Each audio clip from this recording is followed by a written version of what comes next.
So, I have a 4th of July special video and my 5000 special video on hold because my laptop's hard drive is about as healthy as an AIDS patient in Chernobyl, and it takes a while for me to set up my home PC so that I can use it for my video production stuff, especially now that I'm staying here in my family's house for 2 months.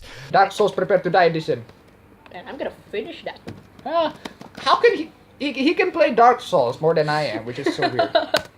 Since I have more than 5,000 subscribers right now, thanks by the way, I decided to open up a Patreon and PayPal account so that I can e-beg you guys and get money by doing garbage videos on YouTube that will make Boku no Pico fans cower in fear. Anyway, let's get into the main topic at hand, and it's absolutely cringeworthy. So, Mom, I'm gonna show you news right now. You wanna hear that? What is it? Meet the new Iron Man, a 15-year-old black woman. It's contradictory, Mom. The new Iron Man. That's why he's female.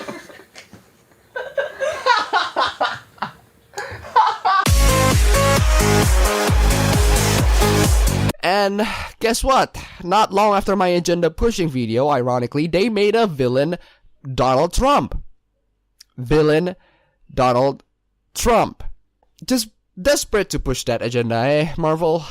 Just how desperate can you be? So you know what? In this video, I won't complain about the change. I'm just gonna ask the question, why?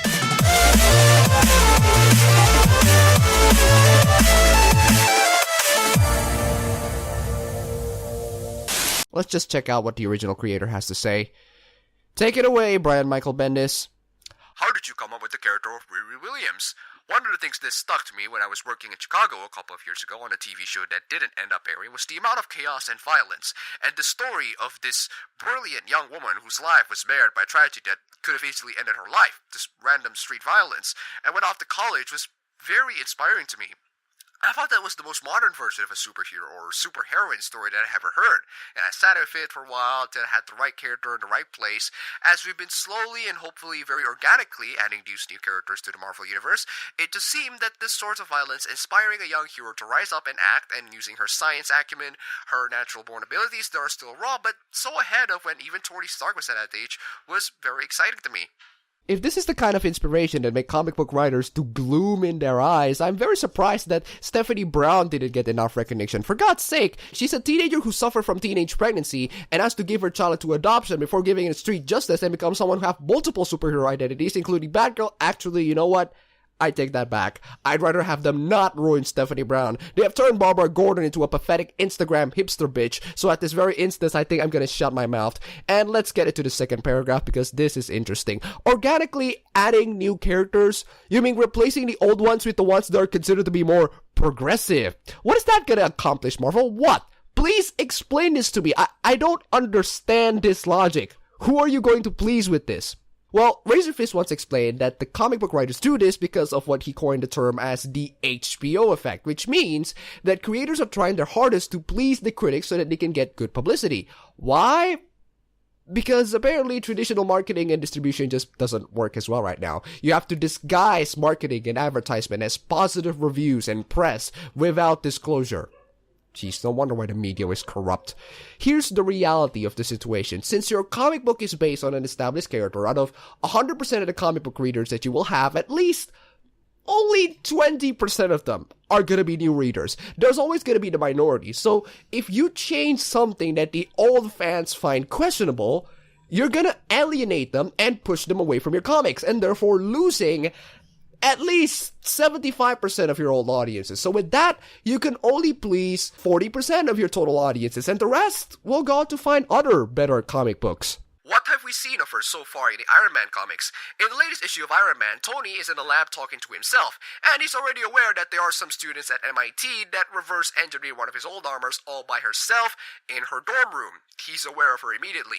Now, there's also another problem. At least Miles Morales was established previously and people know him. At least Kamala Khan was also established previously and people know her. Hell, even Jane Foster, at least people know her as Thor's girlfriend before she actually becomes Thor. Here, she just appears out of nowhere. Tony Stark noticed because some students just reverse engineered his armor. Oh, wait a second. Was it some students or just her? If there are students other than her who managed to reverse engineer Stark's armor, which of course there will be some, why Tony Stark specifically chose her? Affirmative action? Now, let's just look at this on a writer's perspective. I haven't even read this comic, and my Mary Sue bells are absolutely ringing on the chimneys. She can reverse engineer Iron Man's suit. Does that include his freaking arc reactor? You know, something that even expert scientists in Iron Man 1 couldn't even accomplish? We've explored what you've asked us, and it seems as though there's a little hiccup, actually. Hiccup? Yes, to power the suit. So the technology actually doesn't exist. So Wait, the technology. William, here is the technology. I've asked you to simply make it smaller. Okay, sir, and that's what we're trying to do, but honestly, it's impossible. Tony Stark was able to build this in a cave! With a box of scraps!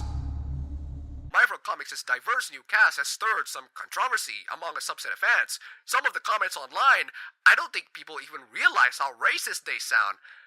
I should have seen it coming. I should have read the signs. Oh, here we go again. I'm just gonna put this clip from my first Fire Emblem Fates video. I know what you're thinking. Why aren't I Pakistani or some stone dreadlock Jamaican while you're all being racists? I'm not saying if you criticize you're racist, but if someone writes, why do you need Riri Williams where you already have Miles? That's a weird thing to say. They're individuals, just like Captain America and Cyclops are individuals. All I can do is state my case for the character, and maybe they'll realize over time that that's not the most progressive thinking. But increasingly, we see less and less of that. Once Miles hit, and Kamala Khan hit, and female Thor hit, there was a part of an audience crawling through the desert looking for an oasis when it came to representation, and now that it's here, you'll go to online and be greeted with this wave of love. So Brian, let me get this straight.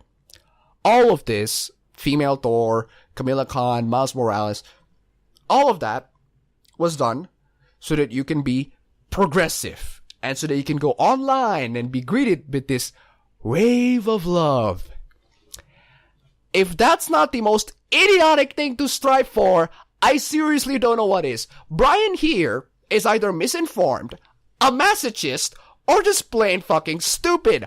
Are you seriously trying to strive for love out of Tumblr-right progressives who demands an unrealistic amount of representation just so that you can please them?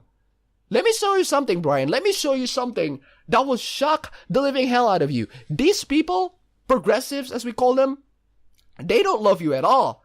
They will never love you. I made an entire video dedicating to how they will never love you. Joss Whedon, who was once an ally of feminism, has to get out of Twitter simply because he made a storyline in Avengers Age of Ultron that they don't like. Trying to please feminists is like playing Minesweeper with only one number. The chance of pleasing them is so incredibly small, you might as well consider hanging yourself. And by the way, they're not limited to only Joss Whedon. Here are some of the comments from progressives about your comic book.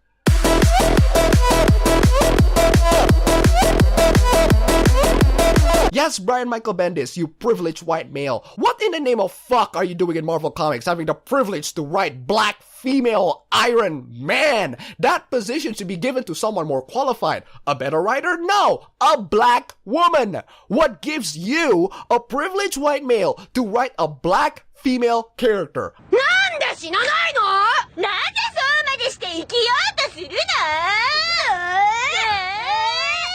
Like I said on my last video, these are the people that will keep asking you to jump.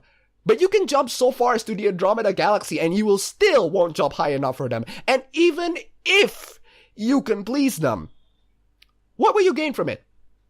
They're the ones putting you hostage. They're the ones putting you on a leash. The least that you can do is to get away from it. They're the ones regressing creativity. Seriously, stop trying to please these people. You will not gain anything from it.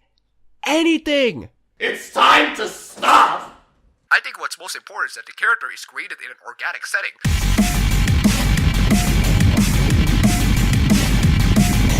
We never had a meeting saying we need to create this character. It's inspired by the world around me and not seeing that represented enough in popular culture.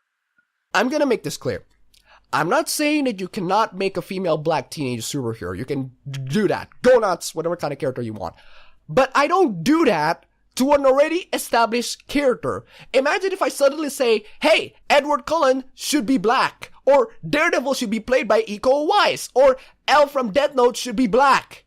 Which is true, by the way. You don't do that to an already established character. Unless if you want to push a certain agenda. You cannot push an agenda if you do it in a character that nobody cares for. But if you insert this character to an already established one, you'll get more publicity. You'll get more famous. Your agenda is driven a hell of a lot wider to a lot more people. In conclusion, creating a black teenage female superheroes are freaking awesome. Doing so by changing an already established character into something that even the name got wrong is questionable. Doing so in order to please an absolutely unpleasable fan base is a road paved into absolute failure. Brian Michael Bendis, get your priorities straight. That's all for the video today. If you like this, you can go ahead and click the like button and subscribe for more. Thanks for watching.